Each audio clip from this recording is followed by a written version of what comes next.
তোমরা অনেকেই আছো যারা জানতে চেয়েছো এই হাতের ব্যাপারে।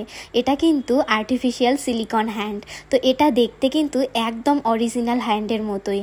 তো হাতের রেখা থেকে শুরু করে এটাতে কিন্তু সব কিছু আছে। আর এটা কিন্তু ফ্লেক্সিবল, তোমরা যেদিক ইচ্ছে সেদিকেই করতে পারবে। আর তোমরা সুবিধা মতো এটাতে ডিজাইনও করতে পারবে। তো যেহেতু এটা একদম অরিজিনাল হ্যান্ডের মতোই, তো এটাতে ডিজাইন করতে কিন্তু অনেক সুবিধা হয়। কিন্তু তবে এর অনেক অসুবিধাও আছে, এটাকে ঠিকঠাকভাবে ইউজ করতে হয়। তো কি করে করতে হয় সেটাই আজকে বলবো।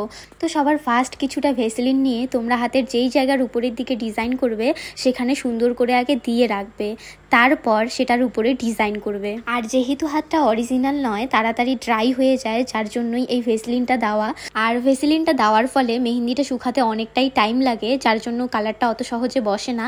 আর তোমরা কিন্তু এটাতে সবসময় প্র্যাকটিস যেই মেহেন্দি কোন সেটা ইউজ করবে, অর্থাৎ যেটা আমরা অয়েল ছাড়া বানাই, যেটা দিয়ে প্র্যাকটিস করি পেপারের মধ্যে, তো তোমরা সেটাই ইউজ করতে পারো।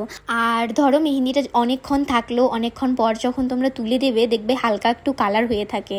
আর সেটা তোলার জন্য তোমরা কিন্তু কোলগেট ইউজ করতে পারো।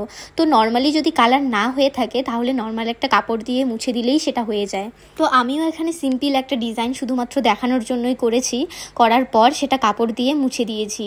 তো নর্মালি তোমরা এভাবেও করতে পারো।